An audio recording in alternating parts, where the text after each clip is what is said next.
Étant donné que nous allons parler ensemble d'émotions et que ce sujet rend le plus souvent nombre d'entre nous fort émotionnels, permettez-moi d'introduire notre rencontre par quelques précautions. Ce que sont et ce à quoi servent les émotions font débat, peuvent être compris différemment selon le prisme par lequel nous les considérons. Pour notre part, c'est bien entendu dans le contexte de notre objectif d'expérience directe avec le divin que nous allons les aborder. Selon la tradition biblique, la cessation ou le dépassement de nos émotions est un préalable à toute expérience avec le divin. Il y a deux principales raisons à cela. Tout d'abord, nos émotions qui sont avant tout des réactions chimiques à des événements que nous vivons, produisent en notre organisme de nombreuses informations. Bien sûr, chacune de ces informations devant être traitée par notre cerveau et, étant donné la grande quantité d'émotions que la plupart d'entre nous ressentons au quotidien, notre cerveau s'en retrouve assez souvent saturé.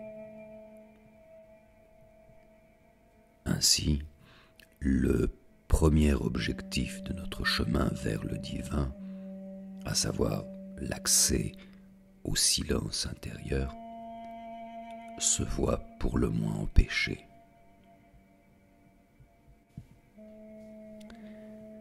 La seconde raison qui justifie la cessation ou le dépassement de nos émotions au sein de la tradition biblique est la suivante. Nos émotions sont des interprètes, le plus souvent excessifs, de nos expériences du réel. Plus forte est l'émotion ressentie, plus l'interprétation de ce qui est en vérité. La subjectivité des émotions étant donc une constante, elles ne peuvent véritablement servir l'expérience avec le divin, qui, elle, ambitionne à une véritable objectivité, voire à la perception de la vérité.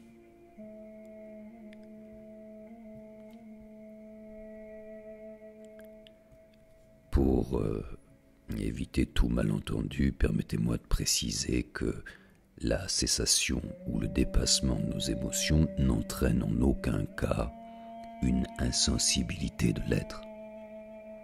Bien au contraire, les expériences empiriques millénaires démontrent que la cessation d'émotions provoque quasi simultanément un développement de nos capteurs sensoriels, nos 5 sens.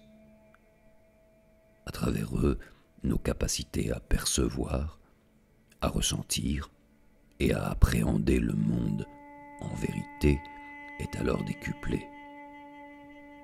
Comme si nos émotions obstruaient en quelque sorte nos capteurs sensoriels. Alors, avec un peu d'expérience, un état de perception nouveau se manifeste même peu à peu, tout naturellement.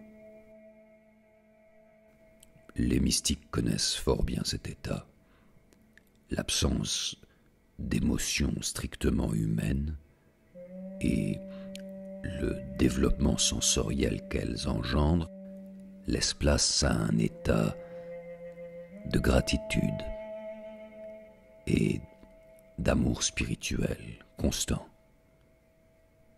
pour tout être, pour toute chose. Un état depuis lequel la détente, le calme et le silence intérieur peuvent se révéler au grand jour. Pour parvenir à la cessation de nos émotions, ou donc à leur dépassement, 3 grandes voies étaient offertes aux sages des temps bibliques. La première consiste en une extinction émotionnelle par ascétisme sensoriel, en l'occurrence notre isolement dans un lieu approprié, la grotte étant sans doute le lieu le plus prisé. La seconde voie est le dépassement des émotions par leur expression outrancière, à travers certaines danses et musiques sacrées. L'état de transe qui est alors provoqué permet de dépasser le monde des émotions et nous préserve donc de leur interprétation. La troisième méthode est la voie médiane, celle que nous allons expérimenter ensemble dans un instant.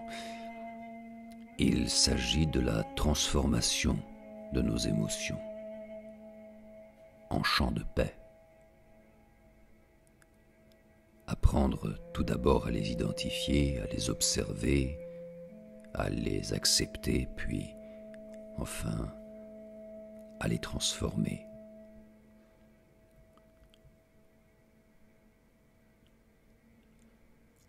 Voilà. Nous allons pouvoir commencer.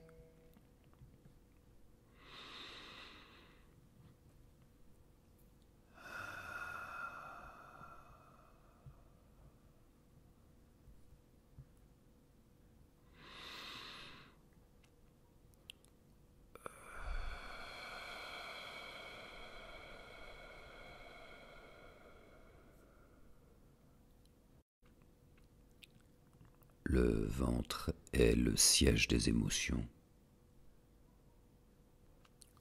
Tout comme le cerveau et le cœur, il est composé d'un système neuronal élaboré. Il y accumule donc des tensions et a besoin de se détendre régulièrement. Comme vous le savez désormais, à travers nos audios précédents, c'est avant tout par l'oxygénation de notre corps que la détente commence à opérer. Durant notre temps de partage, nous commencerons donc par expérimenter la respiration, une respiration spécifique, la respiration ventrale.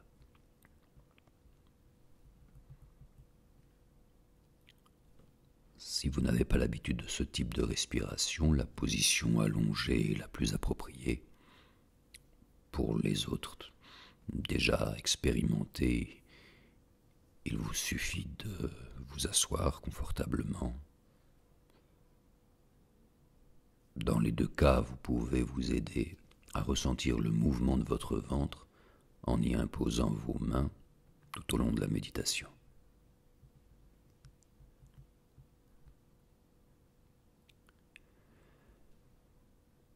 Vous allez donc prendre une première inspiration par le nez, une inspiration lente et profonde, en dirigeant l'air directement vers votre ventre. Et lorsque votre ventre en sera gorgé, vous prendrez l'apnée.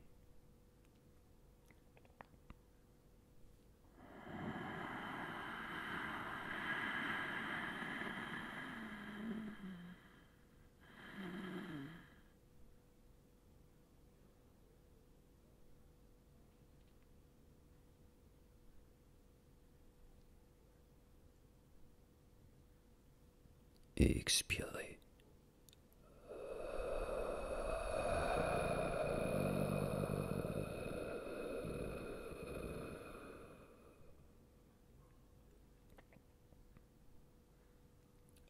Lors de votre prochaine inspiration, veillez à ce que votre torse et votre diaphragme reste bien immobile, tandis que votre abdomen, lui, se déploiera.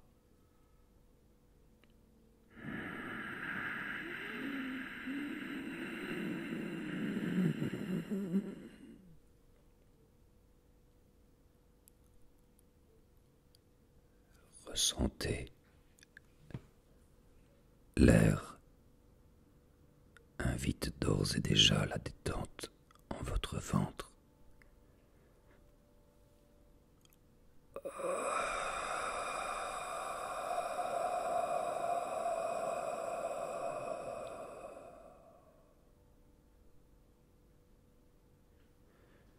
Une troisième fois,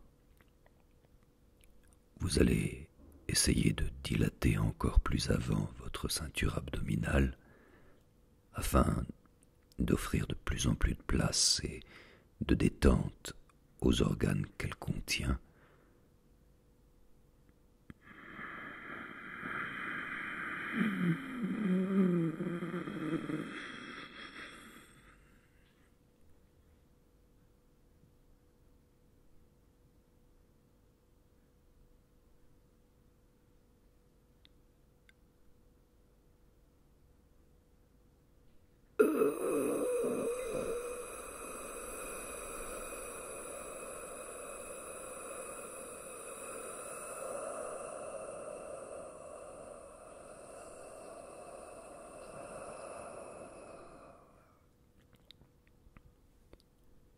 Appréciez.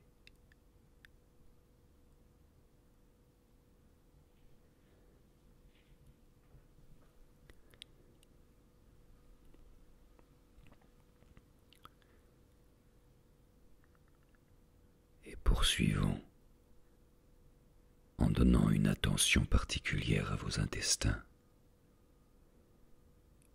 8 mètres de tuyaux savamment disposés en votre abdomen et qui subissent tant de pression.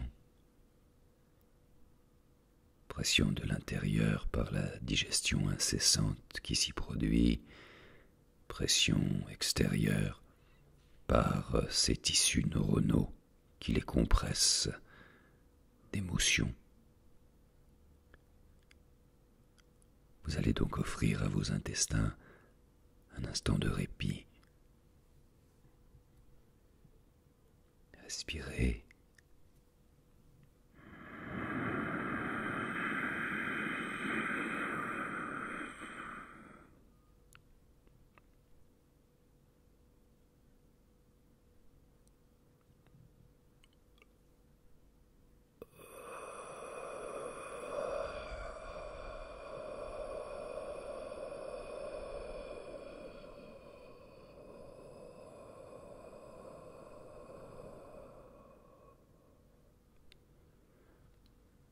Une seconde fois.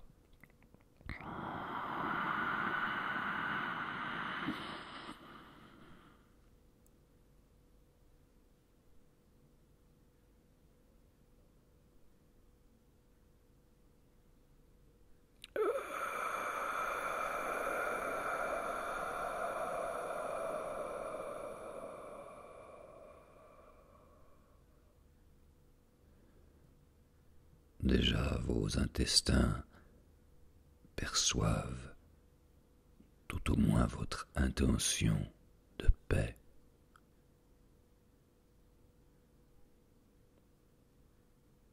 Allez ensemble une dernière fois pour aller plus loin.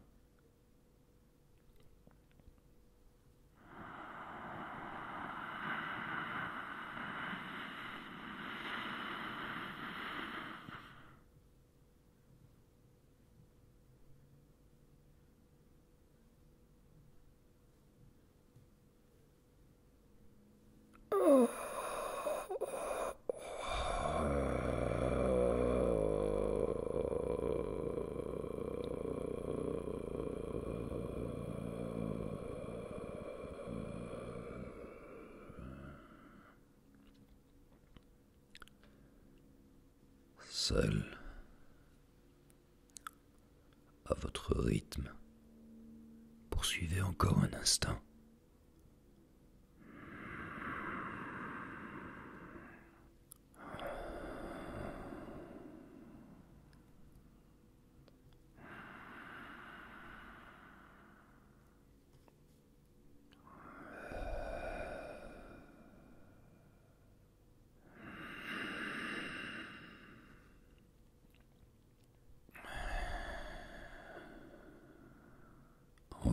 ventre, le bien-être se manifeste.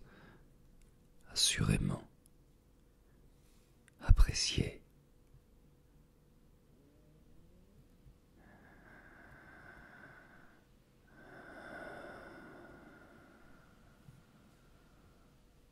Bien. Le centre névralgique de nos émotions étant suffisamment apaisé, nous pouvons commencer notre pratique de transformation de nos émotions.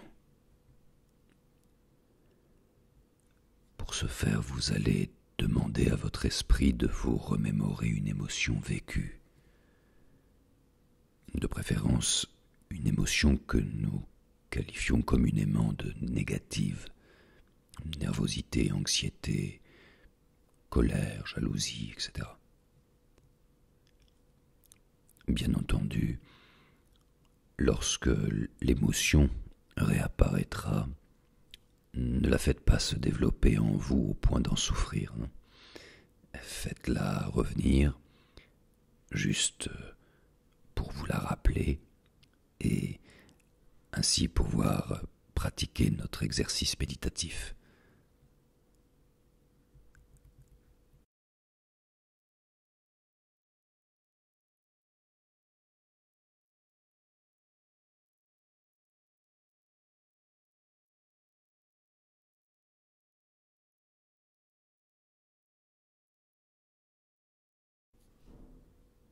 Si toutefois aucun souvenir n'est venu à vous spontanément, aidez-vous de votre intellect en ravivant en votre mémoire un souvenir que vous choisissez délibérément.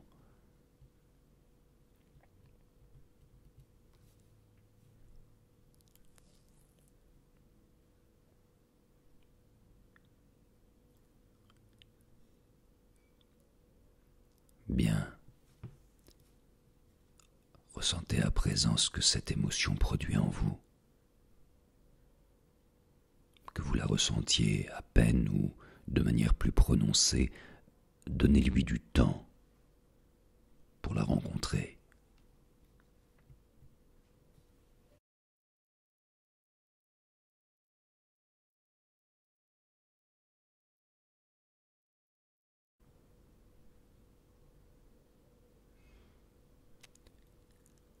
À présent, nommez l'émotion en question.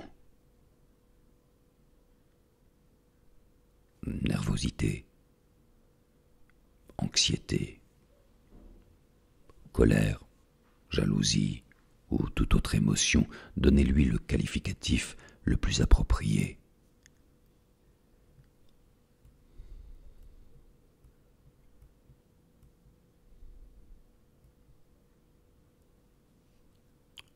Bien.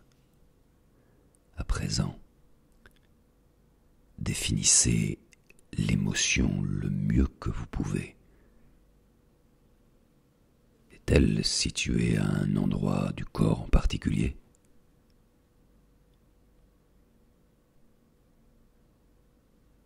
A-t-elle un poids ?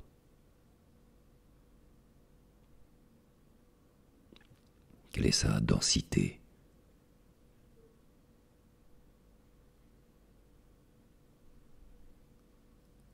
De froid ou de chaud est-elle composée ?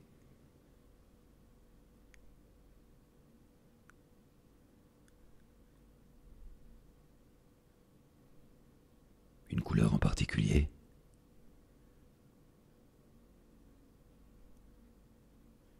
Un son ?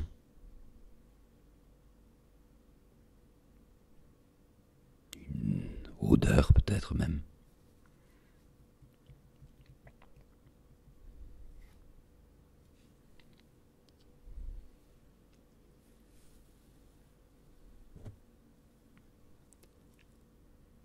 Souvent, le souvenir d'une émotion contracte l'abdomen et le met sous pression.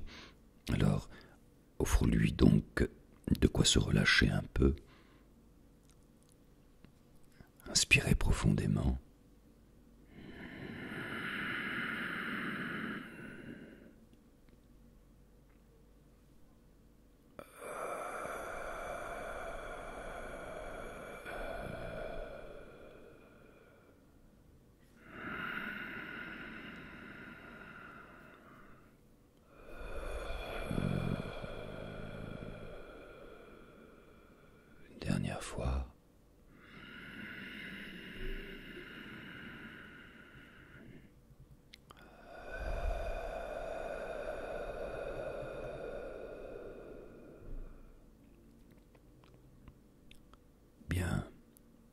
ce stade, vous avez...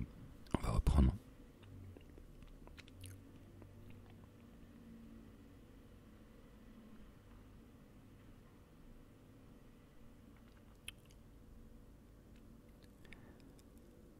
À ce stade, vous avez donc nommé cette émotion, vous l'avez définie également le plus précisément. Vous pouvez désormais répondre à cette question. Cette émotion est-elle vous, vous-même? En d'autres termes, êtes-vous cette émotion? Non, bien entendu. Une émotion est une réaction chimique qui vous traverse pour un moment seulement. Inutile donc de vous identifier à elle en affirmant « je suis nerveux »,« je suis anxieux »,« je suis en colère »,« je suis jaloux », etc. Ne serait-il pas plus approprié de vous dire « je ressens de la nervosité ». Je ressens de l'anxiété, je ressens de la colère, je ressens de la jalousie.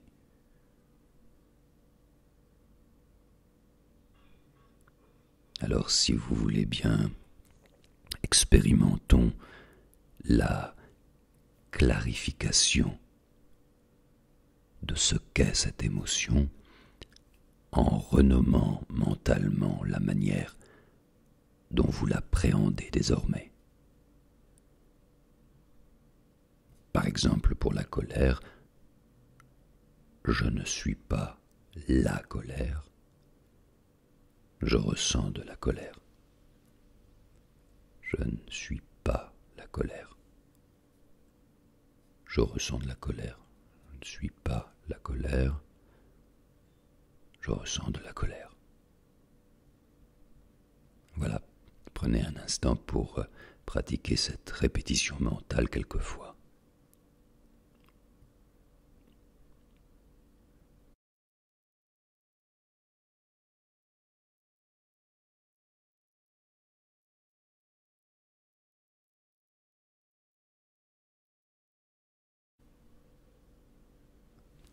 À présent que la clarification de l'identité de cette émotion a été nommée, nous allons passer à la dernière phase de notre pratique, à savoir la transformation de cette émotion en un havre de paix. Focalisez un instant sur l'émotion présente en votre corps et apportez-y à l'endroit précis où elle se situe le plus d'air possible.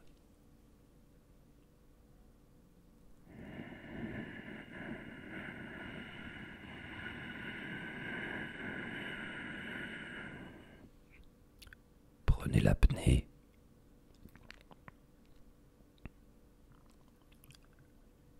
Là, en l'émotion, vous y observerez l'air partout s'immiscer.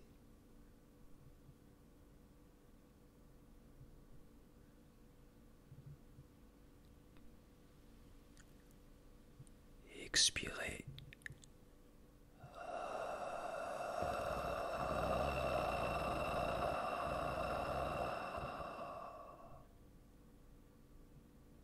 Une seconde fois, emplissez l'émotion d'air tel un baume de paix.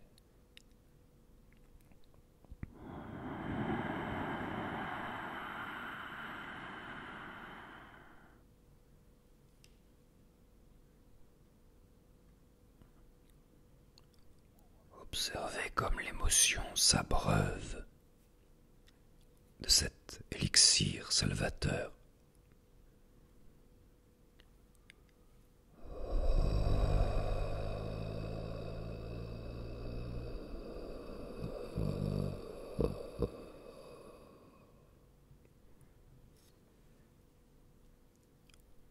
ensemble une fois encore.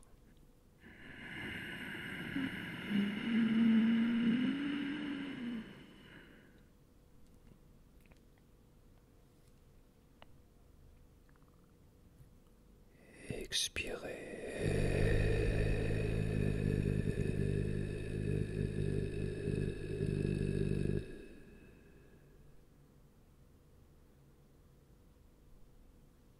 Poursuivez seul pour un moment. Peut-être parviendrez-vous à apaiser l'émotion totalement. Avec l'expérience, assurément vous y arriverez. Et l'émotion finira par se transformer en un silence complet.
Merci pour cette expérience partagée. Savourez-en les effets encore un petit instant. Une fois encore, petit ou grand, par la pratique, vous parviendrez au but recherché.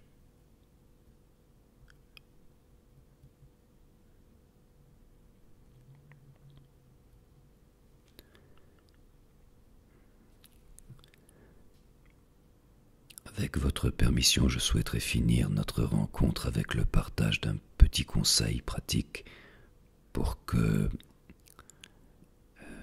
la transformation de vos émotions puisse être expérimentée en votre quotidien. Durant votre pratique de la semaine, à chaque fois que vous ressentirez une émotion suffisamment importante pour être identifiée, vous vous déplacerez au plus tôt dans un autre lieu que celui où s'est déclenchée l'émotion. Un espace voisin, si possible que vous appréciez.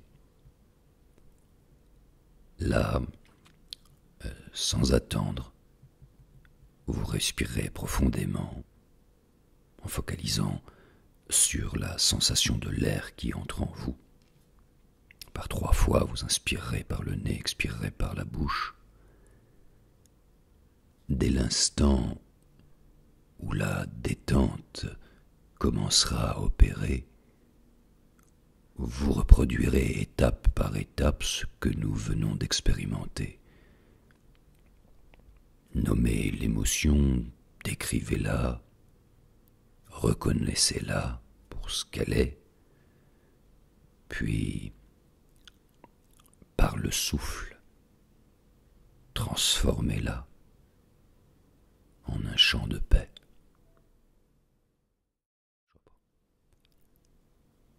Après quelques tentatives, vous verrez que quelques secondes suffiront pour couronner l'expérience de succès. En quelques jours tout au plus, vous constaterez même en votre quotidien l'intensité de vos émotions se réduire de manière significative, laissant peu à peu place au développement spontané de votre sensorialité et bien sûr, comme je vous l'annonçais, de ce qui en émane, à savoir cet état de grâce et d'amour si propice au silence intérieur.